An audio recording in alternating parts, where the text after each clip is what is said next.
humanist perspective presented by the New Orleans Secular Humanist Association, following our few principles of humanism. We're committed to the use of science and reason for understanding the universe and for solving human problems. We're skeptical of untested claims of knowledge, but we're open to new ideas. We are concerned with securing justice and fairness in society and in ending intolerance and discrimination. We are committed to the total separation of religion and government. We affirm humanism as a realistic alternative to the theologies of despair and the ideologies of violence. We reject the concept of an afterlife and believe in living a full and rewarding life here and now. We value and respect each individual's right to judge and lead their lives according to their own position, as long as it's respectful of other people, living in a free society. We hope you enjoy today's program and others in the weeks to follow. Hello, folks. Thanks for watching our show. I'm Harry Greenberger, and I am the host of this show on behalf of the New Orleans Secular Humanist Association. And I do want to do something that I should do much more often. I want to thank Larry Perkins, who is our one-man production staff and has been handling these shows for us for all these many years. So thank you, Larry. My guest today is the Reverend Jim VanderWeele from the Community Church Unitarian Universalist. That's a long name, but that's your church. I want to tell you a little bit about Jim. Reverend VanderWeele jumped off the train to New Orleans in 2002, called to service at Community Church Unitarian Universalist. He is a native Iowan, a lifelong student of world religions, and a graduate of Meadville Lombard Theological School in 2000. Jim has been blessed with 3 children who live in 3 cities and 3 states and 4 wonderful grandchildren. He is deeply interested and invested in the struggle for justice in our city and is most grateful for the presence and the work of the Center for Ethical Living and Social Justice Renewal. What is that? It's a great organization that was originally put in place to help in the recovery of the city. As church volunteers came down to pitch in and help the city of New Orleans. But it has become a center of transformational understanding and addressing environmental, ethical, racial injustice in society. And who are the people within that organization? Its co-directors are Ruth Adakula and the Reverend Deanna Vandiver. And anyone who wants to become a member can just join with the group, or how does that work? Oh, they appreciate contributions to keep them going. Oh, I see. Okay. You know, it's a 501c3. They still bring in people, but it's geared more toward now educational opportunities where there's schools that are coming to come to grips with kind of what happened here in the aftermath of Katrina. Well, I think we still have a public education problem in this city, but that's another subject. Right. But I see here it says you are a board member of Congregations Acting Together. Tell us what that is. That was a few years ago. All right. Is it no longer an active? It's no longer an active group? I am not involved with it. I'm not so sure if it's still going or not. Okay, I got one more organization, I think, that you are involved with or were involved with, and I have no idea what this is. HIZMET, H-I-Z-M-E-T. What is that?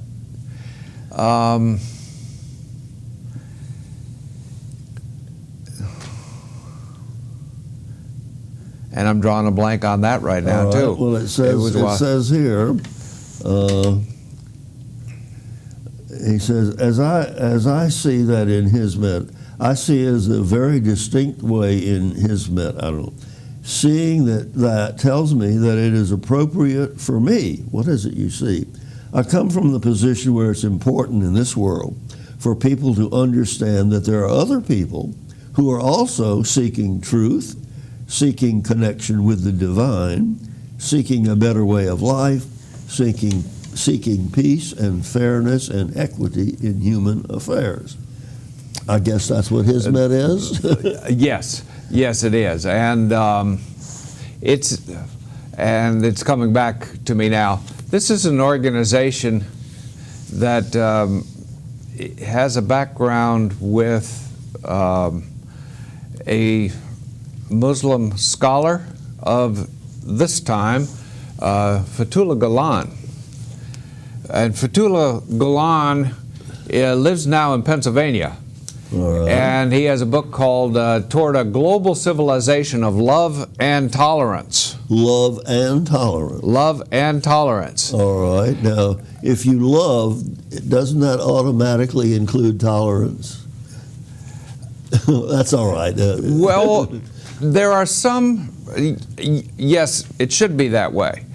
But I'm not so sure that it always is, because there are some, and in the tradition of the Middle East, I think it's probably true. Probably in the United States, it's also true. We care more for our families. We care more for those who are right around us. Yes. These are the people we care for. But we have people who will point the finger, particularly in today's society, at those whose ancestors did not come from here or may not look quite like us.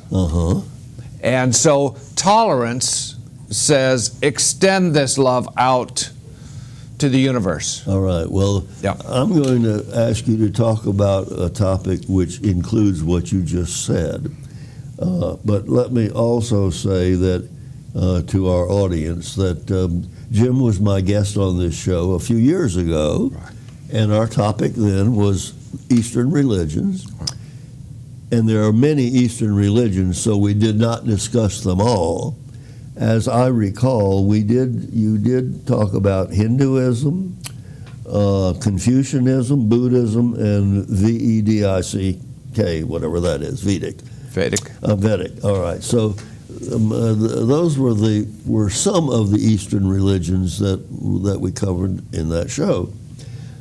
There are more that we're going to talk about, but the one I want to bring up front, because it is presently a major issue in this country, and that is the Muslims. We have a candidate for presidency who doesn't want to let them come into the country at all, and he has his reasons. But here's what I don't understand. Because I have not studied the Quran. My understanding is, and you can correct me if I'm wrong, that the Quran says that the Muslims need to overtake Christians and Jews and become the religion of the world, and I think it says to kill these other people. Now, is that, from your knowledge, is that in the Quran? You know, that's a difficult question. I like to ask difficult questions. Yes, and I'm not a student of the Quran. Okay. So I make an analogy to the Bible, which is followed both, in the Jewish portion of the Bible, what some call the Old Testament, and the Christian, which some call the New Testament, or all of the Bible. There are also some statements that are very alarming as one takes a look at it. No question about that. So some of this may be, in fact, in the Quran. Yet, the overall approach of the Quran is peace, love, and understanding.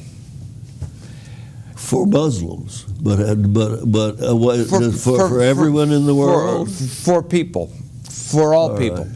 Well, and I do not get this directly from the Quran, but I get it from other things I've heard and read, that they want Muslims, their religion, to be the world's religion and do away with Christianity and Judaism.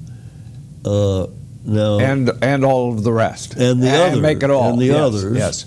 And I don't know that they intend to try to do that peacefully. I don't know that, because somewhere I have heard that that they have to kill the people with the other religion. But in any case, we have a presidential candidate who doesn't want these Muslims to just come through our immigration process, because there are these hundreds of thousands of refugees from Syria that have flooded the Middle East and Europe, caused enormous problems all over that area, and they want to come to the United States. Now, can we keep them, considering that this is a country that has welcomed all comers? Is there something about Muslims that maybe you would agree need to be looked at more closely than other immigrants? I would, first of all, suggest that some of your language is quite loaded. Loaded? Yes. All right, well, tell me. Okay, they're causing all sorts of difficulties in these places where they are living. Okay? They are causing difficulty. Germany, they flooded into Germany, and now they regret they let them in because they're taking more in. Germany continues to take more people in. Well, from what I see on TV, they are causing serious problems, and I don't know, these people don't have a source of income, so the government has to take care of them. And then there are other countries that don't even want to let them pass through to get somewhere. But anyway, it's a problem. It is a problem. I think that is still loaded, because I don't believe it's the problem that you are framing this question in. I just don't see it that way. Okay. I see the Muslims that I know as being peace-loving people. We have between 1 and 7 million people in this country. In this country who are Muslim. All right. Okay. What problems have we had with them? I'm not aware of any, okay? Okay, I am aware of one. All right. A mentally deranged man decided to take out his wife and a professor at UCLA. Yeah, well... Okay, that can happen to anybody. Absolutely. And so there are, by and large, big picture, people who believe that they want to live in peace and they want to have good relationships with those around them. They want to be accepted. And I think that that's the same for almost anybody, because there are a lot of people, as we look at it, there's the center of society and there are those on the margins. And the Muslims would be on the margins. But we have many other people in society who figure that they are marginal members of society. Now, what does it mean to be a marginal member of the United States society? What does that mean? Someone who's transgendered is marginal. Someone who is of darker skin, African American heritage, is marginal. You're still using the word marginal, but what does that mean to be marginal? It means that there are constrictions on their life that are set up by those who are in the majority in the center. In other words, they are not getting all the rights and privileges that the Constitution provides for our citizens? Exactly, and this is where the words of the presidential candidate that you referred to before are trying to shape the distinction and build up, in my view, a more fractured, non-loving, maybe even hateful view of those who are marginal people. Those from Mexico, for example, we're going to send them all back. Oh, but he loves Mexicans. Yes, he loves them, but he's going to send them all back. Listen, I'm not defending him. But the question is whether we should open our gates to this flood of immigrants who are fleeing the Syrian problem. Well, when you ask that question, the appropriate thing for an American to do is to look back at the Syrian problem and see how it got to be the problem that it is. Well, explain that. What is the difficulty that we have in Iran and Iraq and in Syria, and what role have we played as the United States of America and those who have aligned with us in the past? That's a fairly scary question to be asking, and it's one that most of us comfortably avoid asking. I see. Well, you just asked it. Okay. Did you choose to respond to the question? For some reason, we seem to think that we want to rule the world, Harry. Oh, there's no question that is what, even though... It is an American ideal that's unstated and underneath the table, but it's there, and our military leaders and advisors and the presence of U.S. military on over 200 countries around the world speaks to that intention, particularly where there is oil involved. I understand about our... Okay, but this is not a political discussion, but you got me over there, and that's where I'm coming from. All right, now and I'd like to then leave the topic, but you think that we should welcome these immigrants who want to come to this country, these particular immigrants? Okay, let me back off a little bit. I have a son-in-law who came from Chile to the United States.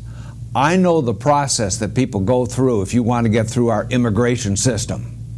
I know that it takes 7 to 10 years to do this and do this successfully. Okay. I know that there's a long process involved with that. But in the meantime, I'd rather trust these people to the process than say, we're not having any of you. That's my answer. Okay, well, I hear your answer, and I do understand about immigration. My father came over from Hungary. His entire family came over, 1 or 2 at a time, when they could save up enough money to bring one over. So I understand about immigration, and my father, after many years, became a U.S. citizen. Mm-hmm. All right. Well, now let's talk about some of the Eastern religions that maybe some of them we already discussed, but some of them we haven't already talked about. Well, okay, I could also talk a little bit more about Islam. Go right ahead. Why don't we spend a little bit more time with that? Because I'm in favor of that. I picked up a few books that I think are, one thing. You've heard of the radio, the television and news coverage service called Al Jazeera. Uh-huh. Al Jazeera used to have Al Jazeera America. And in February, they stopped Al Jazeera America. They actually had reporters in the United States reporting on things. For some reason, they closed at that time. Let me read you their statement when they closed down, the valedictory note from Al Jazeera America on what we tried to bring to the online news landscape. The core principle driving the journalism that distinguished Al Jazeera America online as a unique voice in a cluttered news landscape was a simple yet radical proposition that no single human life is worth less than any other. All right. No human life, whether it was Trayvon Martin or Michael Brown, teenage African Americans killed in their prime, Syrian refugee child Alan Kurdi, whose lifeless body washed up on a Turkish beach, Palestinian baby Ali Dawabshi, on and on. Their names needed to be known and their voices heard. Their plight, like those of so many featured in our coverage, revealed the human impact of decisions made or evaded in the corridors of power. Now, I'm not sure that I understood that entire last line. The decisions that were made, what? Or evaded in the corridors of power. Of power. They're talking about political power, military power? Political power, military power. Okay, go ahead. And so I want to take you back to very early when I have a timeline. Prophet Muhammad was born in 570. All right. And in that part of the world, there were many tribes. In Saudi Arabia, which is where he was born, and out of which Islam has grown, there were many tribes, and each of these tribes was very territorial, as we can be when we love our tribe. And so there were conflicts between tribes. Okay. Gentilly was warring with Lakeview. Is really the story of what was happening then. All right. The 7th Ward and 9th Ward were not getting along. And all of these things, and so up out of that grew systems of power, but along with that has come religion, as you at New Orleans Secular Humanist Association are so very aware. Yes, we were quite aware of religion. Yes, and so the Prophet Muhammad left some descendants, and there was a huge split within Islam between the Sunnis and the Shiites. And almost all of the wars that are going on in the Middle East are troubled by this division of Sunnis and Shiites. Still today, after all those years. In Syria, that's a big part of it. Okay. That's the difficulty that you have in Syria. And so there is division there between the Sunnis, which are the most of the Muslims, I think 85% of them, and the Shiites, 15%. I'm not so sure that my numbers are correct, but as I'm recalling from 20 years ago when I was studying this in school, for example, I recently met with some people from Libya. There are no Shiites there. It's all Sunnis. Okay, so they don't have that problem. They don't have that problem. But what you have amongst the Sunnis is something that we also have here in the United States. Between what? In a way, and have had here in the United States, in a way. You have a radical group of Sunnis known as ISIS. Okay? And ISIS has gotten huge. It's a big gang. It's like the Crips and the Bloods and all of them all thrown together. But you mentioned that we have that in this country. The ISIS is in this country. We don't have ISIS. We have a corollary to it. I think of when I lived in Iowa, there was a group called the Posse Comitatus. All right. A very right-wing organization filled with hate. Okay. In the South, a religious group or what? Roughly affiliated, roughly. Groups in the South that have promoted white supremacy, loosely affiliated with religion. Same way that ISIS, although they call themselves Muslim, are so far away from what the Quran says. They're criminals, actually. They are criminals. They are criminals. They are young thugs. Sorry to use that word. I apologize for using that word. But, I mean, in the better sense of that word, they are young people who are working out their young male aggression. And they are doing it in ways that they think, if we go back 400, 500 years ago, we can make everything right again. And for a while, they had some success there. They're not having the success But these, you say these are young people. Have they been brainwashed by some elders? I think so. I think so. And I think But they that, and some of that brainwashing has come out of the mosques and the imams at some of the mosques. So there is that connection. I would say that is there. Yes. All right. Well, so what will be the outcome of all of this? You know, here's where I sit on this. I believe that peace, love, and understanding are universal around the world, and the only way to overcome these systems that are built on hate is through peace, love, and understanding. That there are more people who come to understand that every human life is valuable, as Al Jazeera said, and something that I agree with, you know, and as we see more people move toward a sense that I don't care what's there in the margin, there are things that we have to do. We transition slowly, gradually, as we have been doing, to a better world. All right. Now, what say in this country, in order to establish peace, love, and understanding, you've got about a minute or so to answer this. How do we do that?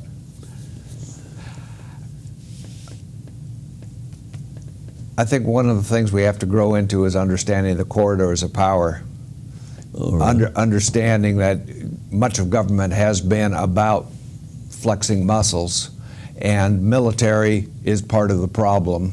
And sadly, it's also been part of the solution, but it's part of the problem when it oversteps. What's the prognosis for this country? Are we going to accomplish peace, love, and understanding? That's my prayer, hopes. Okay.